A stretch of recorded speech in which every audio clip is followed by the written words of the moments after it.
हमें पूछो क्या होता बिना दिल के जाना बहुत आई मगर ইলিয়াস কাঞ্চনের সাথে এমনই এক ঘটনা ঘটেছে যে ভিডিওটি সোশ্যাল মিডিয়ায় রীতিমতো ভাইরাল। ভিডিওটিতে আমরা দেখতে পাই ইলিয়াস কাঞ্চন হঠাৎ করেই নায়িকা দিতির কবরের সামনে স্ট্রোক করে মাটিতে লুটিয়ে পড়েন। তিনি পড়ে যাওয়ার পর আশেপাশের কিছু মানুষ তাকে বাতাস করতে থাকে, আবার কেউ কেউ তার হাত পা মালিশ করে দিচ্ছিল। বন্ধুরা, আপনারা জানলে অবাক হবেন, ইলিয়াস কাঞ্চনের বর্তমান অবস্থা খুবই খারাপ। অনেকেই বলাবলি করছে হয়তো তিনি আর বাঁচবেন না। কিন্তু তিনি কি সত্যিই তার অতীতের পাপের প্রায়শ্চিত্ত করতে নায়িকা দিতির কবরে ক্ষমা চাইতে গিয়েছিলেন? আর সেখানেই ঘটে যায় এই ভয়াবহ অঘটন। শোনা যাচ্ছে যখন তিনি নায়িকা দিতির কবরের পাশে যান তখন তার সেই পুরনো কথাগুলো মনে পড়ে যায়, যে দিতির সাথে তিনি একসময় কতই না খারাপ ব্যবহার করেছিলেন। যার মধ্যে অন্যতম হল নায়িকা দিতি যখন মারাত্মক অসুস্থ হয়ে পড়েছিলেন তখন তিনি তাকে একবার দেখতে পর্যন্ত যাননি। এমনকি দিতিকে তালাক দেওয়ার পর তিনি আর তার মুখ পর্যন্ত দেখেননি। এই কথাগুলো যখন বারবার তার মনে পড়তে থাকে, ঠিক তখনই তিনি কবরের পাশে অজ্ঞান হয়ে পড়ে যান এবং পুরোপুরি হুঁশ হারিয়ে ফেলেন। সেখানে থাকা মানুষেরা তখন তাকে টেনে তোলার চেষ্টা করেন। বন্ধুরা, এখন আপনাদেরকে আমি নায়িকা দিতির মেয়ের সেই ভিডিওটি দেখাবো, যেখানে তিনি সব ঘটনা খুলে বলেছেন যে ইলিয়াস কাঞ্চন ঠিক কেমন ব্যবহার করেছিলেন তার মায়ের সাথে, যা মৃত্যুর আগে নায়িকা দিতি তার মেয়েকে বলে গিয়েছিলেন। চলুন সরাসরি সেই ভিডিওটি দেখে নিই। আমি এখনও খুব শাই। প্রত্যেকটা মানুষের লাইফে মা ছাড়া আমরা এক্সিস্ট করতাম না। সো মা যেখানে অসুখ সেখানে আমরা ছাড়া আর কে আসবে? সো তখন সেটাই আমাদের লাইফের সবচেয়ে বড় প্রায়োরিটি ছিল, এবং আমরা ছোট হই বড় হই যেটা আমাদের ক্যাপাবিলিটি ছিল আমরা আমাদের 100% দিয়ে আমরা যা চেষ্টা করেছি, যা করা যায় তা করেছি। আমার মাকে তো আসলে অনেক রকমের স্ট্রাগল করতেই দেখেছি ছোটোবেলার থেকে। তো অনেক রকম আমার বাবা মারা যাবার পর সিঙ্গেল মাদার ছিলেন, আমাদেরকে একা একা অনেক পরিশ্রম করে আমার মা আমাদেরকে বিদেশ পাঠিয়েছে, পড়াশোনা করিয়েছে, বড় করেছে। সো আমার মাকে দেখে তো এতটুকু তো শিখেছি যে পৃথিবীতে যখন হার্ডশেপ আসে, যখন অবস্টেকলস আসে, ডিফিকাল্টি আসে, তখন সেগুলো কিভাবে সাহস নিয়ে হ্যান্ডেল করতে হয়। সো হয়তো মায়ের শিক্ষার কারণে ওটা তখন পেরেছি আমরা। প্রত্যেকটা মানুষের লাইফেই ট্র্যাজেডি হয়। আমি কখনো এভাবে ভাবতে চাই না যে আমার লাইফের ট্র্যাজেডিটাই আমার লাইফের সবচেয়ে বড় ব্যাপার, আর সেটা ভেবে আমি নিজেকে ভিকটিম বানায় থাকতে চাই না সারা জীবন। প্রত্যেকটা মানুষের লাইফেই এমন এমন চ্যালেঞ্জেস হয়। হয়তো আমার চ্যালেঞ্জগুলো খুব পাবলিক আইতে মানুষ জানতে পেরেছে, যেহেতু আমার বাবা মা পাবলিক ফিগার্স ছিল। সো আমি সবসময় চেষ্টা করি যে চ্যালেঞ্জেস আমার একা না, আমার যেরকম চ্যালেঞ্জেস আছে সেরকম আমার অনেক প্রিভিলেজও আছে, এবং সেই প্রিভিলেজগুলোর জন্য আমি খুবই ব্লেসড, এবং আমি নিজেকে কখনো ভিকটিম ভাবি না। আমি ভাবি যে হয়ে গেছে, এগুলাই আমার ডেস্টিনিতে হয়তো ছিল, এটাই আমার লাইফের চ্যালেঞ্জ ছিল। আমি এখন যা আমার আছে সেটা দিয়ে আমি আমার জন্য বেস্ট লাইফ কী করতে পারি, আমার করণীয় কী, সেটাই আমি করব মাই বেস্ট। ডিরেক্টর আপনাকে যদি অভিনেত্রী হিসেবে অফার করে, অভিনয়ে আসবেন? I don't think so. মা তো জানতো যে আমি খুব শাই, আমি এখনও খুব শাই, আমার ইন্টারভিউজ দিতেও খুব শাই লাগে। বাট আমি ক্যামেরার সামনে আসবো এরকম আসলে আমি ওরকম চিন্তা করি না কখনো। বাট পিছে থেকে আমি আমার যেই মেসেজটা আছে সেই মেসেজটা আমি সোসাইটিকে দিতে চাই। আমি আসলে কখনো নিজেকে ওরকম গ্ল্যামারাস বা ট্যালেন্টেড, অ্যাক্টিংয়ের দিক দিয়ে ট্যালেন্টেড ওরভাবে কখনো চিন্তা করি নাই। বাট আমি খুবই ইম্যাজিনেটিভ ছিলাম ছোটোবেলার থেকে, আর আমার খুব গল্প বলার প্রতি, স্টোরি টেলিংয়ের প্রতি একটা আলাদা একটা ইচ্ছা ছিল। সো আমি সেটার থেকেই আমি আগানোর চেষ্টা করছি। কাজটা সম্পর্কে কথা বলার জন্য এখনও ইটস ভেরি প্রিম্যাচিওর। তারপর আমি কাজটা তো অনেক দিন ধরেই করছি, এখনও প্রি প্রোডাকশন ফেজে আছি। আমি শ্যুটের জন্য আমি প্ল্যান করছি এই বছরের শেষের দিকে। অ্যাকচুয়ালি শ্যুটটা আমার লাস্ট ইয়ার 2024-এর এন্ডের দিকে হবার কথা ছিল, বাট সব কিছু মিলায় আমাদের পরিস্থিতির যেরকম একটা ইনস্টেবিলিটি হয়েছে, সেই কারণে আমার একটু পিছিয়ে গেছে। সো এখন এই বছর আমি এটার কাজ করব। আপনার প্রতি তো জানেন যে মানুষের প্রত্যাশাটা বেশি, ওই প্রত্যাশার জায়গা থেকে আপনি নিজেকে কিভাবে প্রস্তুত করেছেন, যদি একটু ওই গল্পটা বলতেন। আমার বাবা মা যেহেতু অনেক বড় গুণী মানুষ ছিলেন, এবং তাদের ছায়াতেই আমাদের আইডেন্টিটি গড়ে তুলেছি। সো এখন আমার কাজটাকে অবশ্যই আমি কাজ করার আগে, যেমন আপনারা আমাকে ইন্টারভিউ করছেন, কিন্তু আমি কিন্তু কাজটা করার পর আমি নিজের কাজের যেটা ফিডব্যাক সেটা আমি তখন নিতে চাই। সো আমার অবশ্যই একটা এক্সপেকটেশন মানুষের হাই আছে আমার উপর। সো সেটা আমাকে যেরকম নার্ভাস করে সেরকম আমাকে ইন্সপায়ারও করে।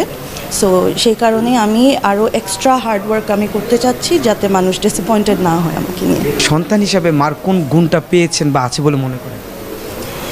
আমি মানুষকে খুব ভালোবাসি, আমার মাও মানুষকে খুব ভালোবাসতো, আর সব সময় চেত হাসি খুশি থাকতে এবং আশেপাশে পজিটিভিটি ছড়াতে। সো আমিও সেটা চেষ্টা করি। আমি খুব চেষ্টা করি যে আমার ফ্যামিলি সাথে রাখতে আর সব সময় এনজয় করতে। লাইফ খুব ছোট, যে কোনো সময় যে কোনো কিছু দুর্ঘটনা ঘটতে পারে, এটা তো আমি আমার বাবা মাকে দেখেই শিখেছি। So I like to enjoy. নারায়ণগঞ্জের সোনারগাঁর দত্তপাড়া এসে কিন্তু অনেক লেচু গাছ দেখতে পাচ্ছি। তো আমার কাছে মনে হচ্ছে যে এই অঞ্চলের লেচু মনে হয় অনেক ভালো হয়। তো এই যে আমার পেছনে দেখতে পাচ্ছেন ছোট বড় কিন্তু অনেক লেচু গাছ রয়েছে এদিকে। তো আমরা কিন্তু সেই কিংবদন্তি দিতির বাড়ির কিন্তু খুবই কাছাকাছি চলে এসেছি। এই তো সামনেই ওনাদের বাড়ি, এই যে আমাদের এক চাচা নিয়ে যাচ্ছে সে দিতির বাড়ি। এই সোজা ওই ওয়ালের সাথে ঠিক আছে কাকা, আসসালামু আলাইকুম। কাকা এখানে দিতিদের বাড়ি কোনটা? দিদির বাড়ি হ্যাঁ, ওই যে ওইটা, কোন দিক দিয়ে যাবো? ওই যে যাবে। আচ্ছা দিদি মানে মারা যাওয়ার 40 দিন পরে ওনার ছোট ভাই মারা গেছে। 40 দিন পরে এই প্রতি শুক্রবার মানে সপ্তাহে শুক্রবার একবার আসতো। জি আমার বাড়ি এখানেই, আমার এই আত্মীয়। এখন এই বাসায় আছে ওনার বড় ভাই আছে 2 জন, আর ওই পাশে 2 ভাই আছে।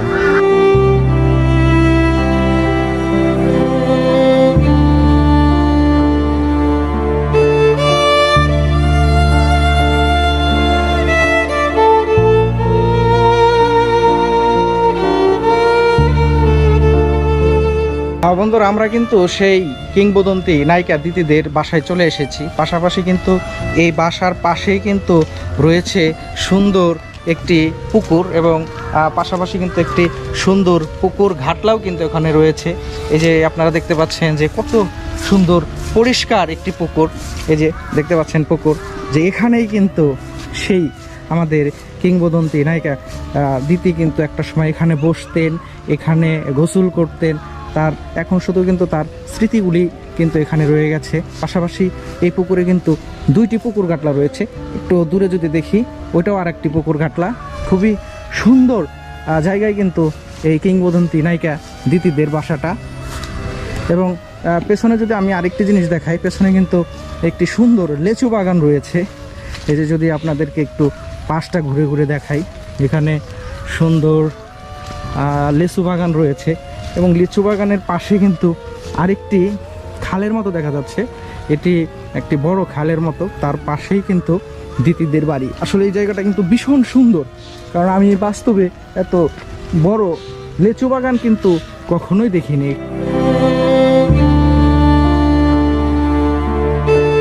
বন্ধুরা, আমরা কিন্তু চলে এসেছি সেই আমাদের কিংবদন্তি নায়িকা দিতিদের বাসায়। আমার পেছনে রয়েছে দিতির বড় ভাই। তো ওনার সাথে আমরা একটু কথা বলবো, জানার চেষ্টা করব আসলে উনি এখানে ছোটোবেলার থেকে বেড়ে উঠেছেন, ওনার স্মৃতি সম্পর্কে কিছু জেনে নেব ওনার বড় ভাইয়ের কাছ থেকে। না সেটাই, যে আসলে তো আমরাও মনে করেন যে বলে অনেক মানে দুঃখ পাইছি যে তার তো এই সময়ে চলে যাওয়ার কথা ছিল না। বিধির বিধান মেনে নিতেই হয়। দিতির শৈশবকাল মানে এই বাড়িতে তার জন্ম দুরন্ত ছিল, বুঝছেন। মানে আমাদের ভাই বোনের মধ্যে আবার একটু মানে গায়ের রং কালো ছিল। আচ্ছা, তো আমাদের বাড়িতে মানে মুরব্বীরা আর কি তাকে মানে কালিতারা হিসাবে ডাকতো, মানে এই যে কালিতারা খুব আদরে ছিল। সে ছোট কালের থেকেই মানে তার নেশা ছিল। আসলে মূলত সে সঙ্গীত শিল্পী, বুঝছেন।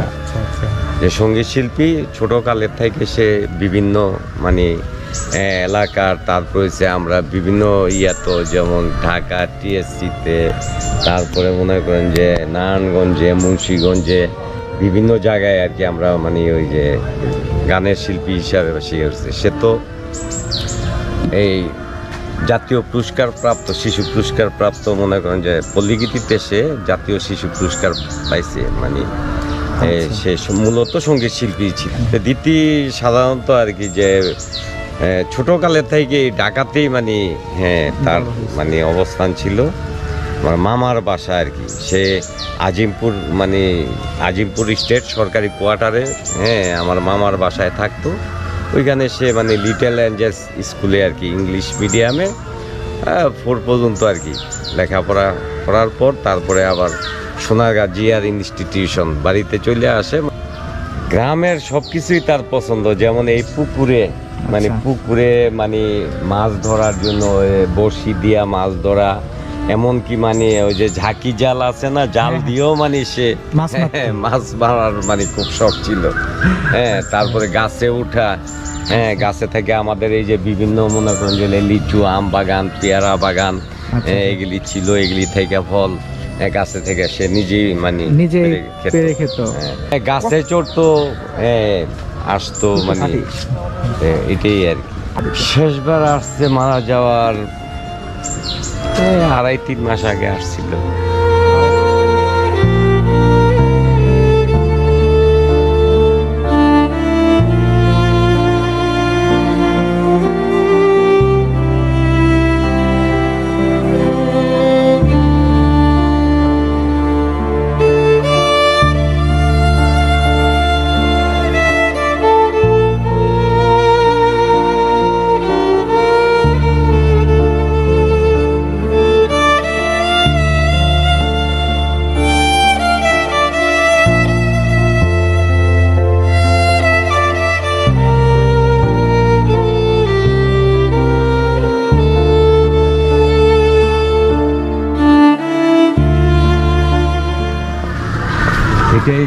মানে দিতির কবর।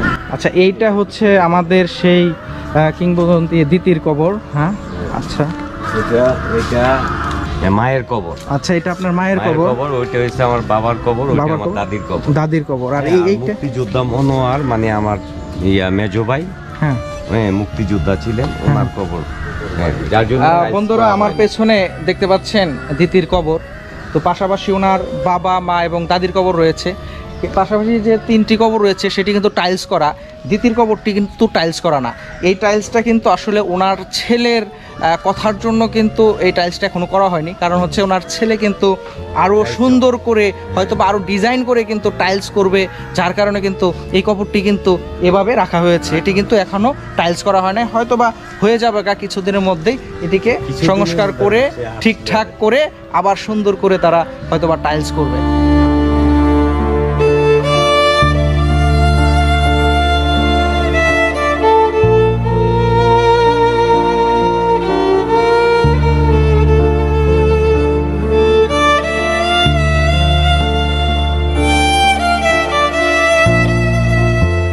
টাইলস করি নাই কেন, তার ছেলে মেয়েরা মানে বলছে যে এরা অন্যভাবে করবে আর কি, যার জন্য মানে টাইলস করা হয় নাই।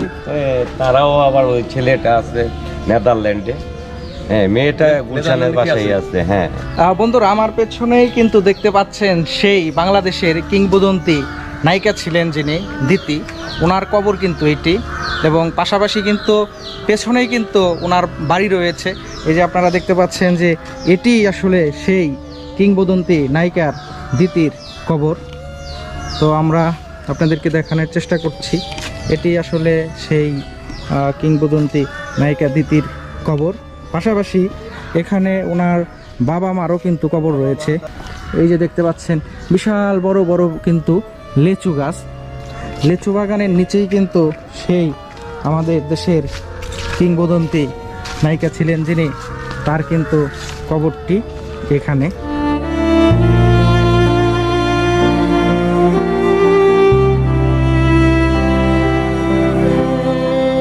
বন্ধুরা আমার পেছনে যে পুকুর ঘাটলাটি দেখতে পাচ্ছেন, দিতি কিন্তু যখনই আসতেন এই বাড়িতে উনি কিন্তু এখানে গোসল করতেন। পাশাপাশি এই পুকুরে কিন্তু উনি মাঝে মধ্যে মাছ ধরতেন, বড়শি দিয়ে মাছ ধরতেন এবং ঝাঁকি জাল ফেলেও কিন্তু মাছ ধরতেন। ধরতে পছন্দ করতেন। পাশাপাশি ওনাদের বাসায় কিন্তু প্রচুর পরিমাণ লিচু গাছ, উনি কিন্তু নিজে গাছে উঠে কিন্তু লিচু পাড়তেন এবং খুব আনন্দ করতেন এখানে, এবং পাশাপাশি এলাকার লোকজনও কিন্তু ভিডিওটি আপনারা দেখলেন। এই ভিডিওটির সত্যতা সম্পর্কে খুব বড় একটা মানুষের মধ্যে একটা সংশয় রয়েছে যে এটা কিভাবে হয়েছে, তিনি কি আসলে রোগে আক্রান্ত হয়েছে। কারণ আমরা ফ্যাক্ট চেক করে দেখলাম, আমরা এমন কিছু তথ্য খুঁজে পাইনি যে নায়িকা শাবানা তিনি রোগের মধ্যে আক্রান্ত হয়েছে। এটা শুধু ভিউজ তৈরি করার জন্য, ভিউজ বাড়ানোর জন্য তারা এই কাজটি করেছেন। কিছু ইউটিউব চ্যানেল তারা এটা আপলোড করেছে যে নায়িকা শাবানা যেন নাকি অসুস্থ, তিনি ক্যান্সার রোগে আক্রান্ত হয়েছে। এটা একেবারে সরাসরি মিথ্যা কথা। তারপরে আমরা মহান রব্বুল আলমিনের কাছে একটাই দোয়া করব, মহান আল্লাহ রব্বুল আলমিন যেন নায়িকা শাবানাকে সুস্থ করে দেন এবং সুস্থতা রাখেন, যেহেতু তিনি সত্যিকার খুব একজন ভালো নায়িকা ছিলেন। ধন্যবাদ, নিজেদের খেয়াল রাখতে ভুলবেন না।